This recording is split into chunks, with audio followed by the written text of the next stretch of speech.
नमस्कार, ये है कहानियों का अद्भुत संसार किस्सा कहानी और मैं मंजीत ठाकुर हमेशा की तरह आपको एक कहानी सुनाने जा रहा हूं। लेकिन आज की कहानी है एक जासूसी कहानी जो बहुत पहले लिखी गई थी, जिसे लिखा है गोपाल राम गहमरी ने, और इस कहानी का शीर्षक है माल गोदाम में चोरी। आज डुमरांव स्टेशन से राजप्रासाद तक बड़ी धूम है। ट्रैफिक सुपरिटेंडेंट के दफ्तर से तार पर तार चल रहा है। दीनापुर से डुमरांव तक सिग्नलरों का नाकोदम है। एक खबर यानी मैसेज फॉरवर्ड होते देर नहीं कि दूसरे के लिए तार बाबू टेलीग्राफ इंस्ट्रूमेंट पर रोल करते हैं। डीटीएस के ऑफिस से एक को मनसूख करने वाला, दूसरा फिर उसको कैंसिल करने वाला, तीसरा इसी तरह ऑर्डरों का तार लग रहा है। होते होते कोई 20 घंटे के बाद ट्रैफिक सुपरिटेंडेंट के यहां से स्टेशन मास्टर को तार आया कि माल गोदाम जैसे का तैसा बंद रखो, जासूस जाता है। बस अब सब लोग अपने मन की घबराहट मन में ही दबाए जासूस की राह देखने लगे। इधर पूरे शहर में कोलाहल मचा हुआ है। विशेषर हलवाई अपनी दुकान पर बैठा पंखे के मगदल को मक्खी हाँकता हुआ कहने लगा, दादा इसी स्टेशन में मिठाई बेचते बाल पके, लेकिन ऐसी चोरी किसी बड़े बाबू के बखत में नहीं हुई। ताला चाबी सब बंद का बंद और भीतर से गांठ गायब। मगदल खरीदने वाला कहता है, कहो विशेषर, जब चाबी बाबू के पास रही तब दूसरा कौन चुरा सकता है? हलवाई ने कहा, चाबी रहती है तो क्या बाबू पहरा देते हैं? अरे जब गाड़ी आई, पैसेंजर से पार्सल उतरा, तभी खलासी चाबी उनसे मांग लाता है और आप खोलकर पार्सल रखता और बंद करके चाबी बाबू के हवाले करता है। अब खलासी अगर निकाल ले तो बाबू लोग क्या करेंगे? ग्राहक ने कहा, लेकिन भाई लोग कहते हैं मन भर से कम की गठरी थी, तब उसमें 5000 के कपड़े कैसे बंद थे? दुकान के सामने ही कड़ाही मलता हुआ मुसबा कहार आंख बदल कर और हाथ मटका कर कहता है, अबे तुम भी गच्चू हो क्या आदमी? गांठ में हमारे तुम्हारे वास्ते खारुआ मार्केट थोड़े रहा। महाराज के घर शादी है, कलकत्ता से रेशमी कपड़ा, साल दुसाला लोई अलवान, उसमें चालान हुआ रहा कि खेल है। कितने ही हजार का तो उसमें रेशम भरा रहा। हलवाई ने कहा, अरे 1000 लाख पर कुछ अचरज नहीं, न चोरी जाना अचरज है। अब बात यह है कि बाहर ताला बंद का बंद और भीतर गांठ नदारत। उस रोज बाबू कहते हैं कि रात की पैसेंजर से एक संदूक और गांठ 2 ही तो उतरा था। उस घर में और कोई माल नहीं था। जब सवेरे देखा गया तो उसमें से कपड़े की गांठ नदारत है और संदूक जैसी की तैसी जहां की तहां पड़ी है। जहां गांठ थी वहां पर कुछ खर, कुछ ईंट और एक लंबा पत्थर पड़ा मिला है। इतने में एक दाई माथे पर जल भरा हुआ घड़ा लिए हलवाई की दुकान में आई और सिर से उतारते उतारते बोली, ए दादा, कौन सा पुलिस वाला बड़ा साहब आया है? सब सिपाही दरोगा उसके आगे हाथ जोड़कर सलाम करने गए हैं। कुल डिब्बा कहत रहा कि कलकत्ता से पुलिस का कोई बड़ा साहब आया है, यही सब का मालिक है। उधर महल में मारे अमला फैला के खम खम हो रहा है। विशेषर ने कहा, अरे नहीं रे पगली, जासूस आने को रहा, वही आया होगा। अभी मालगाड़ी गई है ना, उसी में आया होगा। कब सवेरे से है उसके आने की खबर आई रही। ग्राहक ने पूछा, कैसा जासूस? विशेषर ने कहा, जासूस लोग यही पुलिस वाले होते हैं। यहाँ की पुलिस जैसी वर्दी पहनते हैं ना, ये लोग वैसा नहीं पहनते, बिल्कुल सीधे साधे रहते हैं। उनका चपरास भी कमर में होता है, कोई देख कर नहीं पहचान सकता कि ये लोग पुलिस वाले हैं। जरा रे देख सुखना, जरा दुकान देख, मैं भी तो देखा हूं। और इतना कहता हुआ हलवाई अपने लड़के सुखन को दुकान सौंप कर स्टेशन को चला। वहां माल गोदाम के दरवाजे पर लोगों की बड़ी भीड़ देखी।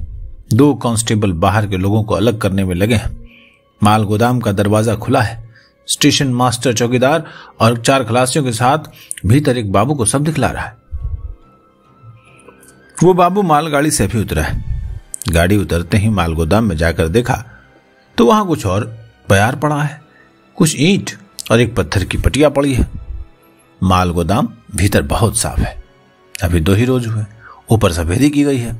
कमर से ऊपर ऊंचाई तक चारों ओर की दीवारों में अलकतरा पोता गया है। अब वो सूख चला है। धरती पर खूब सफाई है, लेकिन जहां पत्थर, ईंट और खर पड़ा है वहां सफाई नहीं है। बाबू ने कमरे को अच्छी तरह देखकर स्टेशन मास्टर से कहा, अच्छा अब आप अपने आदमियों के साथ बाहर जाइए, मैं थोड़ी देर तक इस गोदाम का दरवाजा बंद करके भीतर बैठूंगा। यही बाबू ट्रैफिक सुपरिटेंडेंट के भेजे हुए जासूस हैं। जैसा उन्होंने कहा, स्टेशन मास्टर ने वैसा ही किया। सब खलासी और चौकीदारों के साथ वो बाहर हो गए। बाबू ने दरवाजा लगाकर भीतर देखना शुरू किया। मकान की एक एक ईंट पर सनीचर की दीठ से देखने लगे। देखते देखते दीवार पर एक जगह नजर पड़ी।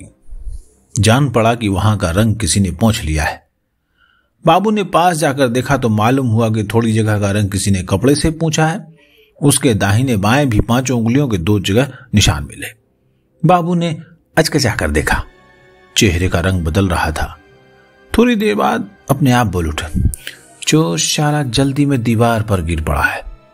पीठ उसका रंग में चफन गया है। उसको संभालने के वास्ते उसने दोनों हाथ से दीवार का सहारा लिया है। इसी से उंगलियों के साथ हथेली दीवार पर जोर से पड़ी है और दोनों हाथों का निशान बीच में कमर के दाहिने बाएं उखाड़ा है। वहीं बड़ी देर तक खड़े खड़े बाबू साहब देखते रहे। खूब अच्छी तरह देखने पर मालूम हुआ कि उसके बाएं हाथ की सबसे छोटी उंगली टूटी है या कट गई है। उसका निशान बहुत छोटा है, बाकी सब उंगलियों के निशान ठीक हैं। बाबू ने जेब से एक पॉकेट बुक निकालकर यह सब बात नोट कर ली। फिर उसकी नजर आगे पीछे दाहिने बाएं चलने लगी। दरवाजे के सामने की ही दीवार में दूसरा दरवाजा है। स्टेशन मास्टर से मालूम हुआ कि वो हमेशा बंद रहता है। उस वक्त रोशनी आने के लिए बाबू ने उसी को खोल रखा है। उसी की रोशनी में बाबू ये सब देख रहे हैं। नोट करने वाली पेंसिल एक हाथ में और नोटबुक दूसरे हाथ में अभी मौजूद है। बाबू की नजर बंद दरवाजे पर पड़ी तो एकदम चेहरा खुश हो गया। किवाड़ के पास देखा तो एक पर 2 जगह 5 उंगलियों का अलकतरा पोछा गया है। दूसरी पर धोती का रंग घिसा गया है। कितना ही घिसा जाए लेकिन छूटा नहीं है। तो भी बाएं हाथ की उंगलियों का निशान देखने से बाबू का चेहरा खिल उठा। उसने देखा तो उसमें भी छोटी यानी कनिष्ठा उंगली का छोटा सा निशान है। डिटेक्टिव ने मन में कहा, चोर चाहे जो हो, लेकिन जो वहां दीवार पर गिरकर दोनों हाथों से संभाला है उसी ने अपनी धोती और दोनों हाथ का अलकतरा दीवार पर पहुंचा है और उसके बाएं हाथ की उंगली कटी हुई है या टूटी हुई है। बस इसके सिवा उस गोदाम में कुछ और काम की चीज जासूस ने नहीं पाई। ईंट पर कोई खास निशान नहीं, न पत्थर से चोर का कुछ पता चलने वाला था। खर जो बहुत सा पड़ा हुआ था उसको इधर उधर पलटा तो उसमें 2 कागज पाया, एक पोस्ट कार्ड और एक हिंदी अखबार। अखबार का नाम भारत मित्र देखकर डिटेक्टिव ने अपने आप से कहा, ये खबर का कागज कलकत्ते का है। और पोस्ट कार्ड पढ़ा तो हिंदी में लिखा था। लिखने वाले ने बनारस शिवाला डाकघर से छोड़ा था। उस पर डाकखाने की मुहर थी। कलकत्ता पहुंचने की तारीख जब मुहर में डिटेक्टिव ने देखी तब उसने कहा, चिट्ठी देखने में जैसी पुरानी मालूम होती है, तारीख से वैसी नहीं है। पते की तरफ पढ़ा तो Lachhan Kahar care of Suganchand Suhagchand number 37 cotton street Calcutta लिखा था, लेकिन चिट्ठी मुड़िया यानी मारवाड़ी में लिखी थी। बंगाली बाबू से पढ़ी नहीं गई। अब उसे जेब में रखकर उस बड़े कागज को देखने लगा। ऊपर ही बड़े बड़े अक्षरों में भारत मित्र छपा देखा। उसी के नीचे हाथ से किसी ने लाल रोशनाई से भारत मित्र छोटे छोटे हरफों में लिखा था। डिटेक्टिव ने उलट पुलट कर अच्छी तरह देखा, लेकिन और कुछ भी काम की बात उसमें नहीं पाई। निराश होकर चाहता था कि मोड़कर उसे भी जेब के हवाले करे, लेकिन मोड़ने से पहले ही कागज पर एक ऐसी जगह जासूस की नजर गई जहां हाथ से अंग्रेजी में कुछ लिखा हुआ दिख गया। मालूम हुआ कि किसी ने उस पर भी Suganchand Suhagchand number 37 cotton street Calcutta लिखा है, यानी जिसकी चिट्ठी है उसी का अखबार भी है, लेकिन अंग्रेजी जिसने लिखी है वो अभी हरफ बनाना सीख ही रहा है। और ऐसा कहते हुए जासूस ने कागज भी जेब के हवाले किया। अब गोदाम में काम की और कोई चीज नहीं मिली तो वो बाहर आ गया। बाहर स्टेशन मास्टर बेंच पर बैठकर डिटेक्टिव की राह ताक रहे थे। जासूस ने उनको पाकर कहा, आप कहते हैं कि रात को गोदाम में 2 पार्सल थे, तो संदूक कहां है? स्टेशन मास्टर, संदूक तो जिसकी थी वो ले गया, जासूस, उसकी डिलीवरी आप नहीं की है? स्टेशन मास्टर, नहीं नहीं, असिस्टेंट स्टेशन मास्टर ने की है, लेकिन उसमें कुछ संदेह की बात नहीं है। जैसा ताला बंद था वैसा ही पाया गया है। चाबी स्टेशन मास्टर ऑन ड्यूटी के पास ही थी। उसी संदूक की डिलीवरी देने के लिए गोदाम खोला तो संदूक मिली, लेकिन कपड़े की गांठ नहीं थी। उसकी जगह पर ईंट पत्थर मिला। न जाने गांठ को कोई भूत उठा ले गया या जिन ले गया। जासूस ने कहा, हाँ, उस जिन को तो मैं समझ चुका हूं। आप अपने स्टेशन के सब नौकरों को बुलाइए, मैं सबकी सूरत देखूंगा। तुरंत ही स्टेशन मास्टर ने हुक्म दिया। खलासी, सिग्नलमैन, चौकीदार, असिस्टेंट सब जासूस के सामने हाजिर हुए। सबके कपड़े और उंगली देखने पर उस टूटी उंगली वाले का पता नहीं चला। तब सबको छोड़कर जासूस स्टेशन मास्टर को अलग ले गए और पूछा, आपके स्टेशन में ऐसा कोई आदमी आता है जिसके बाएं हाथ की उंगली टूटी हो? स्टेशन मास्टर ने कहा, नहीं साहब, ऐसा तो कोई आदमी यहां नहीं आता। जासूस ने उनसे अपने मतलब की कोई बात पाने का भरोसा न देखकर असिस्टेंटों का पीछा किया। जिसकी ड्यूटी में पार्सल आए थे और जिसने डिलीवरी दी, उनसे अलग अलग 2 बार मिलकर सब बातें पूछने से मालूम हुआ कि कपड़े की गांठ पार्सल में और संदूक लगेज में आई थी। संदूक बड़ी लंबी चौड़ी और खूब ऊंची थी। लगेज रसीद लेकर दूसरे दिन जो आदमी माल छुड़ाने आया था वो एक भले आदमी की सूरत का था। उसको बाबू ने पहले कभी डुमरांव में देखा था ऐसा याद नहीं आ रहा। कभी भी मुलाकात न होने पर भी बड़ी भरमनसाहत और नरमी से बोलता था। एक बैलगाड़ी पर कई कुलियों से अपना माल चढ़ाकर ले गया। संदूक बहुत लंबी चौड़ी है कहने पर कुलियों से उसने बयान किया कि मुसाफिर आदमी है, सब कपड़ा लत्ता अर्तन बर्तन इसी में रखता है, इसी से यह संदूक इतनी बड़ी है। जिन कुलियों ने संदूक गोदाम से ले जाकर बैलगाड़ी पर चढ़ाई थी, उनसे घुमा फिराकर पूछने पर मालूम हुआ कि वो संदूक वाला डुमरांव में पहले पहल आया था। राजा साहब के यहां नौकरी करने के इरादे से दूसरे रोज दरबार में जाएगा। अभी कोई किराए का मकान लेकर ठहरेगा। संदूक बहुत बड़ी है, सब सामान साथ में रखता है। अगर जल्दी कोई किराए का मकान नहीं मिले तो बस्ती में किसी पेड़ के नीचे ठहर कर 1-2 दिन काट सकता है। कुलियों ने यह भी कहा कि नहीं, ऐसी तकलीफ नहीं होगी, यहां लोगों के ठहरने के वास्ते सराय बनी है, वो चाहे तो वहां ठहर सकता है। इतना हाल मालूम करने पर जासूस मन ही मन सब बातों पर विचार करने लगा। उसके मन में इतनी बातें उठी कि बड़ा पेचीदार मामला है। गोदाम के दोनों दरवाजे बंद हैं, कहीं कोई खिड़की जंगला भी नहीं है। फिर चोर कहां से आया? चोर नहीं आया तो क्या छोटे बाबू ने चुराया? लेकिन उस गोदाम की चाबी उसी के पास थी, तो जो उसका मालिक है, जिस पर उसकी जवाबदेही है, जिसके पास उसकी चाबी है, वो तो कभी नहीं चुरा सकता। चोर तो भीतर जरूर घुसा है। उसके बाएं हाथ की छोटी उंगली टूटी थी, यह भी मालूम हुआ, लेकिन किधर से घुसा और किधर से गया? फिर गांठ की गांठ उड़ा ले गया। और अचकचाहट की बात यह है कि गांठ के बदले ईंट, पत्थर और खर रख कर गया। यह अजब गौरव धंधे की बात है। चोर अपने साथ ईंट, पत्थर और प्यार कहां से लेकर आया और क्यों लेकर आया, और माल चुराकर यहां रख जाने का क्या सबब है? प्यार में 2 कागज मिले, दोनों सुगनचंद सुहागचंद से मतलब रखते हैं, लेकिन कार्ड पर लाछन लाल केयर ऑफ सुगनचंद सुहागचंद लिखा है। क्या जाने ये महाजन इसका कुछ भेद जानता हो, लेकिन इस गांठ को भेजने वाला यही सुगनचंद सुहागचंद है, तब वो चोर नहीं हो सकता। अगर सुगनचंद सुहागचंद ही चोर हो तो गांठ क्या जादू की थी जो यहां तक आई और माल गोदाम से गायब हो गई? इसका भेद कुछ नहीं मिलता है। संदूक का मालिक तो इसमें कुछ चालाक नहीं मालूम देता। कुली से लेकर बाबू तक उसकी बड़ाई करते हैं। वो पहले पहल डुमरांव में आया है, इतनी बात कुछ संदेह की है, लेकिन इसके वास्ते इस सुगनचंद महाजन को हाथ से छोड़ना ठीक नहीं। पहले उस महाजन को देखना होगा, फिर लच्छन लाल की चिट्ठी बढ़ाना चाहिए। क्या जाने उससे कुछ काम बने। ये काम महाजन का तो नहीं है, क्योंकि भेजने वाला वही है। अगर गांठ में ईंट पत्थर भेजकर महाराज को ठगना चाहता तो माल गोदाम से गांठ गायब होने का क्या मतलब है? किसी तरह महाजन पर संदेह नहीं जाता, लेकिन लच्छन लवत्ते लच्छनदार मालूम होता है। चोर चाहे कोई हो, वो भेदू है। गांठ का हाल जानता था। बाहर का चोर हरगिज नहीं आया, लेकिन जानिबकार चोर बाबू के सिवाय किसी को नहीं कह सकता, और ऐसी हालत में बाबू को चोर समझते हुए भी कलेजा कांपता है। जो भी हो, बात बड़ी पेचदार है। चोर बड़ा ही चालाक है।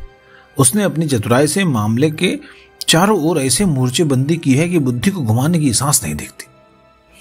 और इसी तरह आगे पीछे दाहिने बाएं सब सोच विचार करके जासूस स्टेशन मास्टर से मिला और मन की मन में दबाकर कहा, अब हम जाते हैं। स्टेशन मास्टर ने कहा, जाने के वास्ते तो डाक गाड़ी बक्से छुड़ा है, आप उसी में जा सकते हैं, लेकिन इस चोरी का कुछ कूल किनारा आपने पाया या अंधेरे का अंधेरे में ही रहेगा? जासूस ने कहा, अभी आप इसकी कुछ मत पूछिए, एक जरूरी काम के वास्ते मैं कलकत्ते जाता हूं, वहां से लौट कर आपसे मिलूंगा। स्टेशन मास्टर ने कहा, अच्छा आप जाइए, लेकिन बाबू साहब हम इतना कहेंगे कि स्टेशन मास्टरी में मैं बूढ़ा हो गया, अब मरने के दिन पास आया, लेकिन ऐसी चोरी न कभी देखी न कभी सुनी। जासूस ने कहा, हमको ये चोरी कुछ चक्रदार मालूम होती है, लेकिन हम इतनी बात तो कहते हैं कि चोरी करने वाला कोई पक्का खिलाड़ी है, भेदी है, भीतर का हाल जानता था, बाहर से चोर नहीं आया है। स्टेशन मास्टर ने कहा, लेकिन गांठ की जगह ईंट पत्थर कहां से रख गया, वो भी ऐसे कि इस तरफ की ईंटों से नहीं मिलते, पत्थर पर भी पेटेंट स्टोन खुदा हुआ है, ऐसा पत्थर भी हमने नहीं देखा था। जासूस, आप कभी कलकत्ते नहीं गए? स्टेशन मास्टर, नहीं कलकत्ते तो नहीं गया, कई पुश्तों से मैं भैमारी में ही रहता हूं। जासूस ने कहा, ऐसी से ये पत्थर आपके लिए नया मालूम हुआ, ऐसी ईंटें भी कलकत्ते में बहुत काम आती हैं। स्टेशन मास्टर, तो कलकत्ते से क्या गांठ में बंद करके यही सब आया था? जासूस ने कहा, अब ये सब अभी मत पूछिए, लौट कर मैं आपको सब बताऊंगा। इतने में घंटी बजी, गाड़ी इनसाइड हुई और उसी पर सवार होकर जासूस कलकत्ते को रवाना हुआ। कलकत्ता पहुंचकर जासूस सुगनचंद सुहागचंद से मिला। महाजन से मालूम हुआ कि वह अखबार भारत मित्र मंगाया करता है, लेकिन उसको पढ़ लेने के बाद कौन कहां ले गया इसकी खबर नहीं रखता। पोस्ट कार्ड भी कब आया, किसके पास आया, इसका कुछ हाल चाल मालूम नहीं है। लच्छन नाम का एक कहार उसकी कोठी में नौकर है, वह कई रोज से बीमार होकर अपने चाचा के यहां गया है। उसका चाचा कहां रहता है इसका पता महाजन से नहीं मालूम हुआ। जासूस ने मन में कहा कि लच्छन को जो डुमराव में ही मैंने लच्छनदार समझा था, सो सचमुच क्या चोर यही है? फिर कुछ देर तक सोचकर महाजन से पूछा, तो उस कहार का काम कौन करता है? महाजन, काम के वास्ते तो उसी ने अपने जान पहचान के एक आदमी को यहां रख दिया है, ये भी उसका रिश्तेदार ही है, लेकिन आप ये सब क्यों पूछ रहे हैं? जासूस ने कहा, मेरे पूछने का मतलब आप नहीं जानते, आपके यहां से कुछ माल डुमराव को चलान हुआ है? महाजन, हाँ चलान तो हुआ है, लेकिन सुनता हूं कि वो गांठ की गांठी किसी ने चुरा ली। जासूस ने कहा, हाँ चुरा तो ली है और उसकी जगह ईंट पत्थर रख गया है। महाजन ने कहा, अरे ये तो बड़े अचरज की बात है, डुमराव में भी कलकत्ते के बदमाश पहुंच गए हैं क्या? जासूस ने कहा, देखिए कहां का बदमाश गया है सो तो मालूम हो ही जाएगा, लेकिन चोर है बड़ा चालाक। महाजन ने कहा, हम भी इस चोरी का सब हाल सुनकर अकचका गए, ताला बंद का बंद और गांठ गायब। डुमराव का स्टेशन भी तो कलकत्ता हो रहा है। अब पोस्ट कार्ड पढ़ाने से मालूम हुआ कि लच्छन के बाप का लिखा है और 15 दिन में रुपया भेजने को कहता है। अच्छा अब मैं जाता हूं, फिर जरूरत होने पर मिलूंगा, कहकर जासूस कोठी से उतरकर चलता हुआ। डेरे पर पहुंचकर जासूस ने चिट्ठी बांटने वाले पोस्ट पियून का रूप बनाया, कमर में चपरास और सिर पर दुरंगी पगड़ी रखी, कंधे में तोबड़ा लटकाकर खासा डाक पियून बन गया। हाथ में छाता लिए 11 बजते बजते सुगनचंद सुहागचंद की कोठी पर जा पहुंचा। इस बार ऊपर न जाकर नीचे ही रहा। पानी के चापाकल पर वो कहार बर्तन मलता हुआ मिल गया। सामने 2 कनस्तरों में पानी भरा था। चिट्ठी बांटने वाले का रूप बनाए हुए जासूस ने उस कहार से पूछा, क्यों जी लच्छन कहार तुम्हारा ही नाम है? कहार, काहे को, कोई चिट्ठी है क्या? डाक पियून, नहीं चिट्ठी तो नहीं है, रुपया उसके नाम बनारस से आया है। कहार ने कहा, तो दीजिए ना। डाक पियून, तेरा ही नाम लच्छन है? कहार, नहीं हमारा छोटा भाई है, बनारस में उसका बाप रहता है, वो हमारा चाचा होता है, उसी ने भेजा होगा।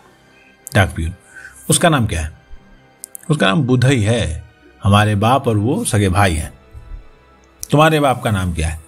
हमारे बाप का तो खेमई नाम है। तो डाक पियून ने पूछा, अच्छा तो वो लच्छन कहाँ है? कहा, वो तो बीमार होकर डेरे में पड़ा है। डाक पियून, डेरा कहाँ है? डेरा तो मछुआ बाजार में है। अच्छा तुम चल सको तो साथ चलो, नहीं तो हम रुपया लौटा देंगे, फिर नहीं मिलेगा। अरे अच्छा जी रुपया मत लौटाओ, हम चलते हैं। कहकर कहार ने झटपट बर्तन धो डाला और चट अपने एक साथी को सौंपकर डाक पियून के साथ चलने लगा। जब दोनों मछुआ बाजार पहुंचे तो एक मकान में जाकर कहार ने एक आदमी को दिखा दिया। उसको देखते ही डाक पियून ने कहा, क्यों लच्छन, डुमराव से कब आया? लच्छन ने कहा, मैं तो डुमराव गया ही नहीं। चाचा से कई बार कहा, वो जाने ही नहीं देते। जब से जन्म हुआ तब से एक बार भी बाप दादे का डीह नहीं देखा।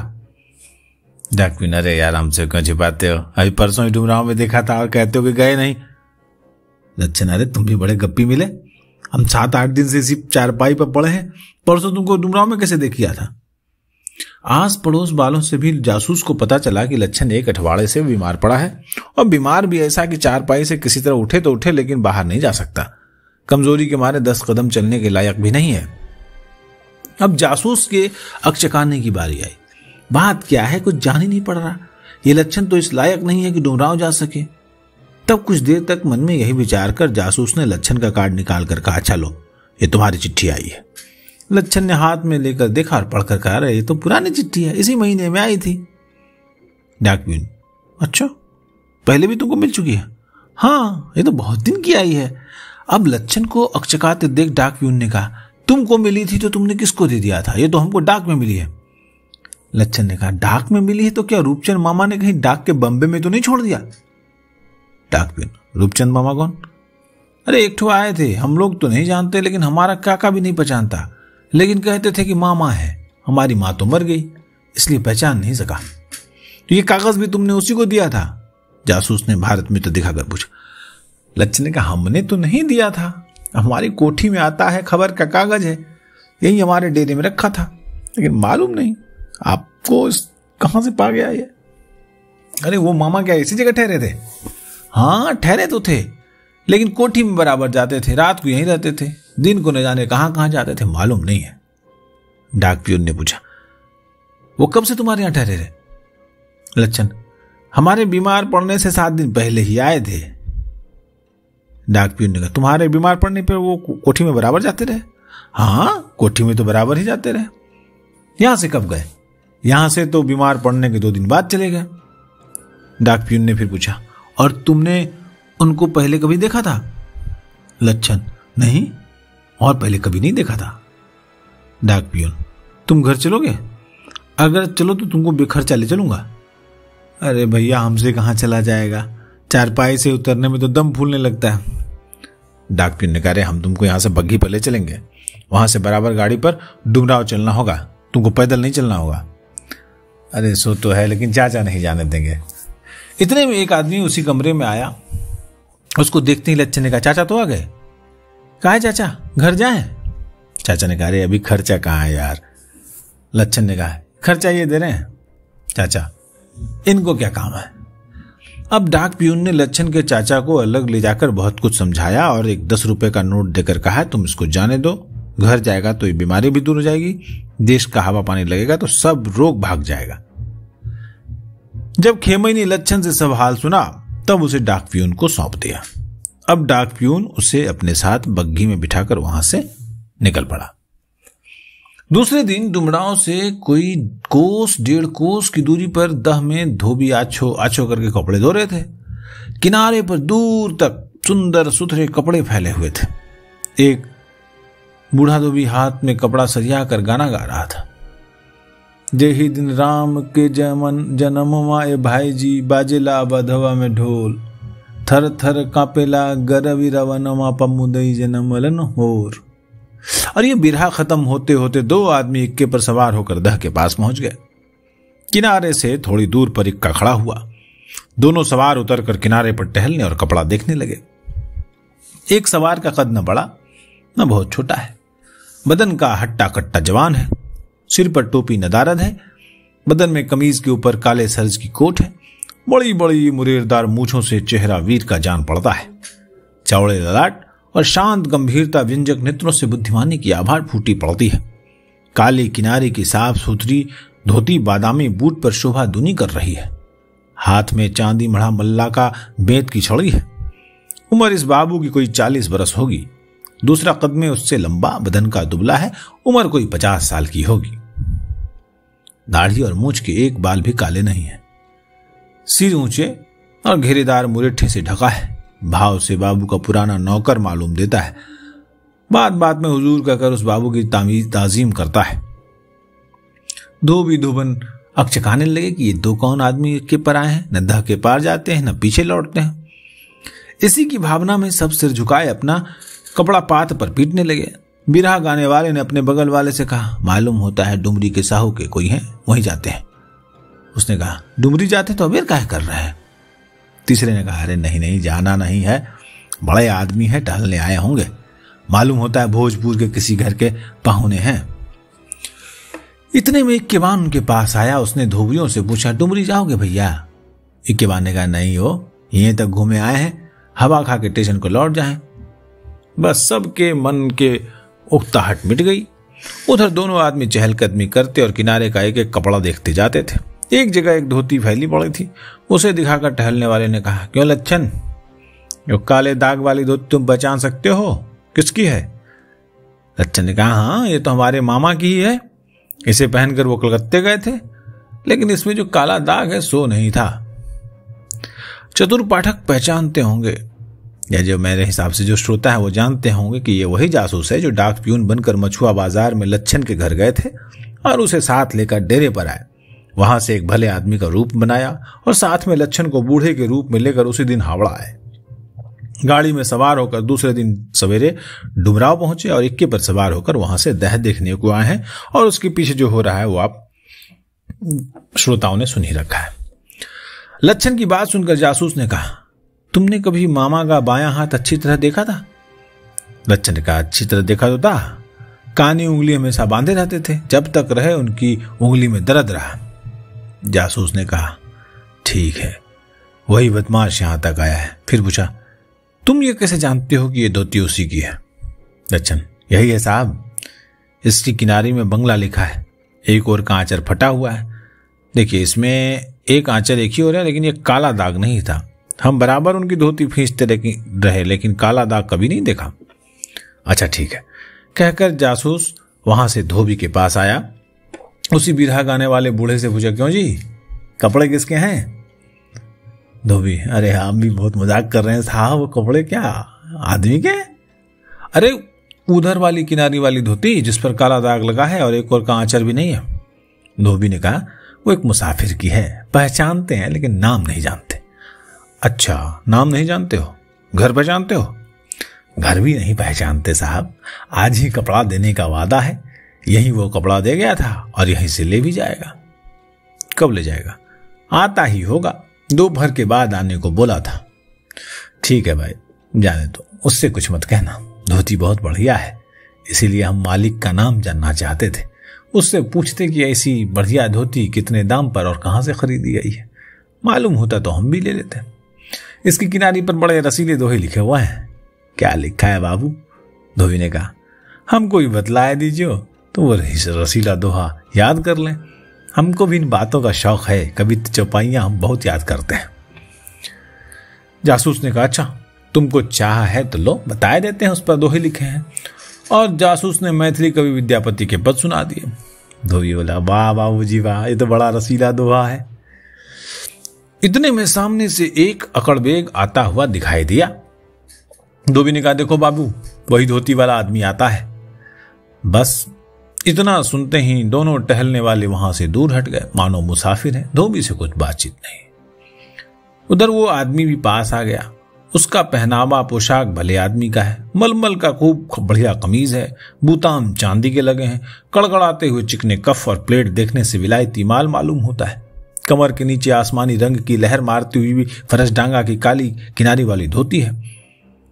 पांव में काला वार्निश का चमचमाता लैसदार जूता है, हाथ में सींग की काली छड़ी है, सिर पर रेशमी मुरेठा है। आग ताव से एक बड़े घर का जवान मालूम होता है। पास आ जाने पर जासूस ने देखा तो उसकी 10 उंगली सही सलामत है। लच्छन ने भी जासूस के कान में कहा, ये तो हमारे मामा नहीं है। जासूस ने चुप रहो कहकर उसका मुंह बंद किया और टहलते टहलते धोती के पास आ गए। अकड़बेग ने भी धोबी से आते ही कहा, क्यों बे धोती, धोती तैयार है? धोबी ने कहा, हाँ सरकार, सूखती है। अरे सूरज डूबता है तो भी सूखती है क्या?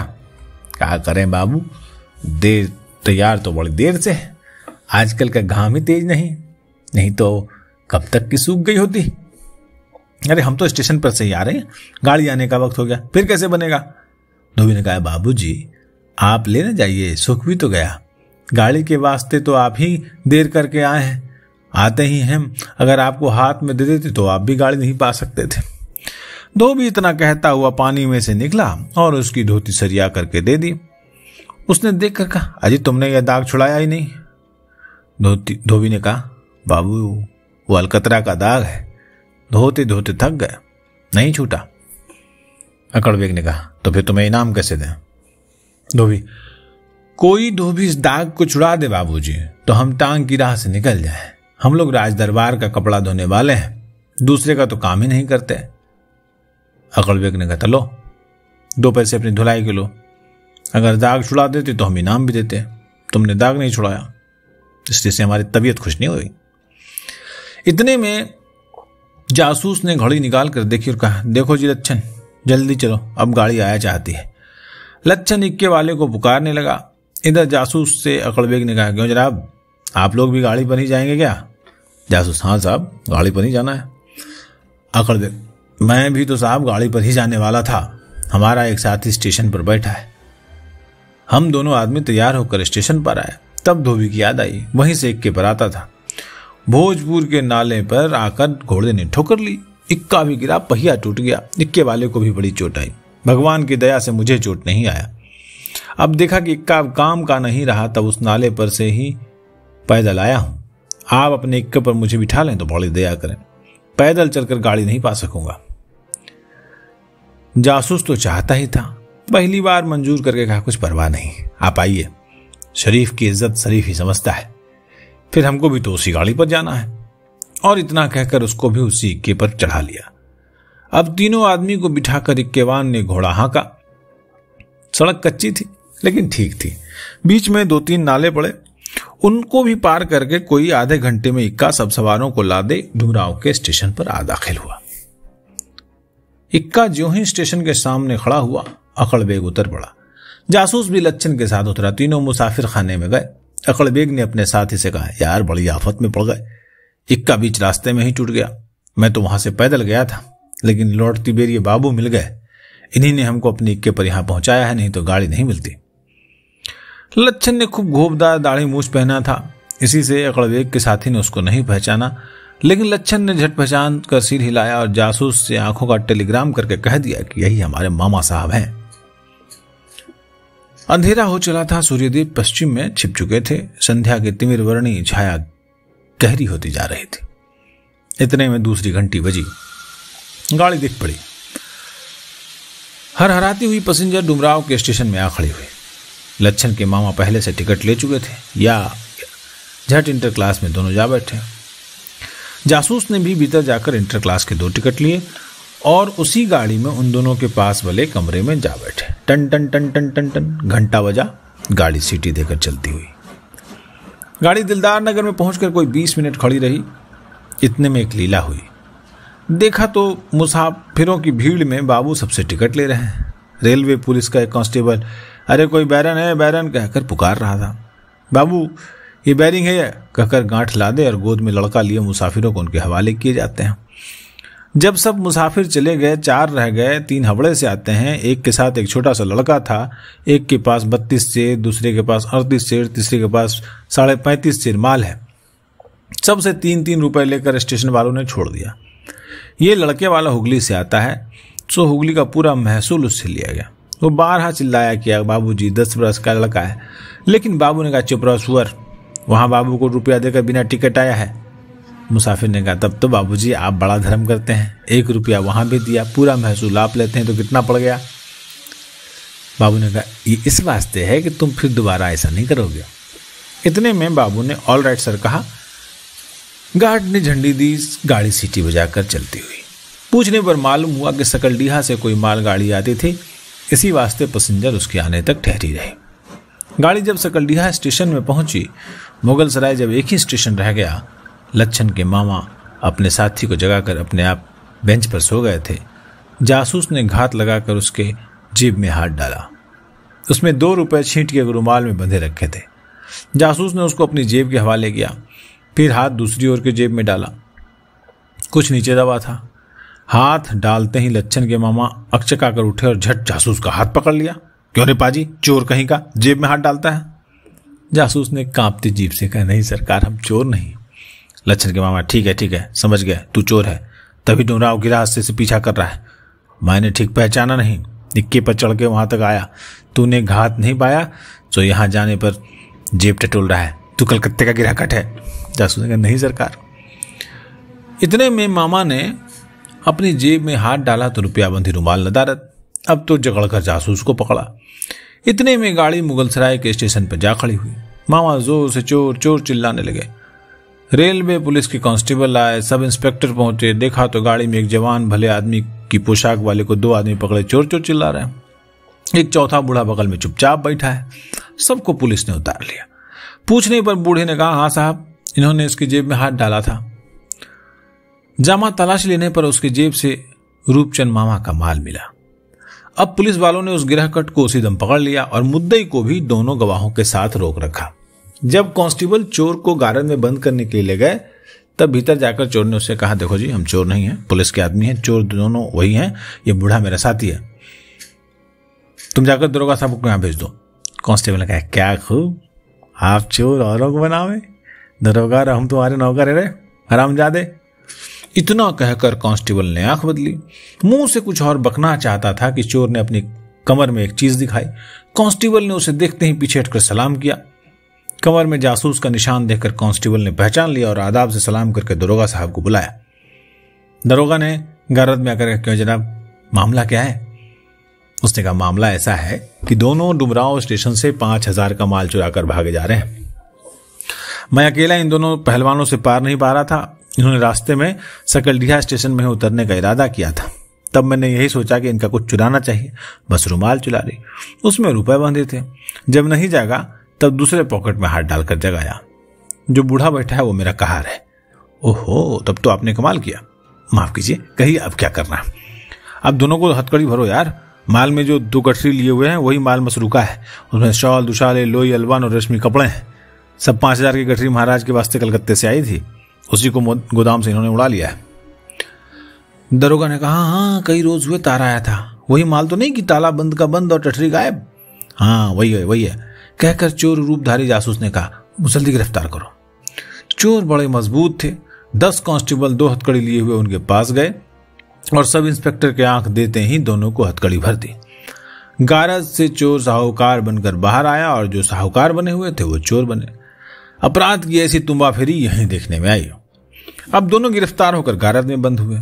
दोनों की गठरी खोली गई तो दोनों में शॉल, दुशाले और रेशमी कपड़े भरे हुए थे। तार देकर सुगनचंद सुहागचंद को बुलाया गया। महाजन ने अपने गुमाश्ते के साथ आकर माल पहचाना। एक कपड़ा भी नहीं गया था, सब फहरिस्त के मुताबिक मिल गया। अब जासूस ने गारद में अकेले जाकर पूछा, देखो, अब तो सब माल मिल गया, तुम लोग माल के साथ पकड़े गए, अब सच्चा हाल कह दो कि चुराया कैसे? कुछ भरोसा देने पर लच्छन के मामा ने कहा, देखो बाबू, हमने जिस तरकीब से चोरी की उससे तो तुम्हारा पकड़ना और भी बढ़कर है। हम लोगों को सपने में भी पकड़े जाने का डर नहीं था। ऐसा समझते तो कोई और तरकीब भी कर डालते, लेकिन अब खैर पकड़े ही गए, नहीं कहने से भी नहीं छूट सकते। तो सुनो। अब लच्छन के मामा ने पूरी कहानी बताई कि हम लोग बनारस के रहने वाले हैं, चोरी का ही रोजगार करने कलकत्ते पहुंचे थे। सुना था कि वहां पुलिस वाले बड़े चतुर होते हैं, सो यही देखने गए थे। कलकत्ते जाकर लच्छन के यहां पहुंचे। लच्छन का बाप बनारस में रहता है। बनारस से चलते ही उससे लच्छन का हाल, उसका मशहूर महाजन सुगनचंद सुहागचंद के यहां नौकरी करना मालूम हो गया था। बस वहां जाकर लच्छन के मामा बन गए। सुगनचंद सुहागचंद की कोठी में बराबर आना जाना रहा। सब खबर नौकरों से मिलती रही। एक रोज मालूम हुआ कि डुमराव के राजा ने 5000 का शॉल, दुशाला, लोई, अलवान और रेशमी कपड़े मांगे हैं।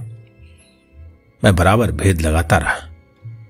2 दिन पहले से मालूम होगा कि माल परसों जाएगा और माल वहां के से आदमी बाली ले जाएगा, वहां से पार्सल में रवाना होगा। हम 2 साथी थे। एक धर्मशाला में ठहरा था। उसी ने खूब लंबी चौड़ी संदूक तैयार कराई। उसमें ऊपर से बंद करने का निशान था, लेकिन भीतर से बंद होता था। मैं उसी में बैठ गया और 2-4 ईंट, एक पत्थर का टुकड़ा उसमें रखकर नीचे पैर बिछाकर लेट गया। ऊपर से भी साथी ने पैर भर दिया कि मुझे छूटने लगे। मेरे साथी ने बाबू को 1 रुपया देकर उसी कपड़े के पार्सल के साथ अपना लगेज चढ़वा दिया। आप लगेज रसीद लेकर उसी गाड़ी में सवार हुए। रात को गाड़ी डुमराव पहुंची। लगेज रात को नहीं लिया। गोदाम में संदूक और पार्सल यानी कपड़े की गांठ दोनों रखे गए। वहां अंधेरा था, बाहर से ताला बंद था। भीतर से मैं संदूक खोलकर बाहर निकला और कपड़े की गांठ में ईंट पत्थर सब निकाल दिया। फिर खुद भीतर बैठकर अंदर से चाबी बंद कर ली। हमारा साथी सता हुआ था ही।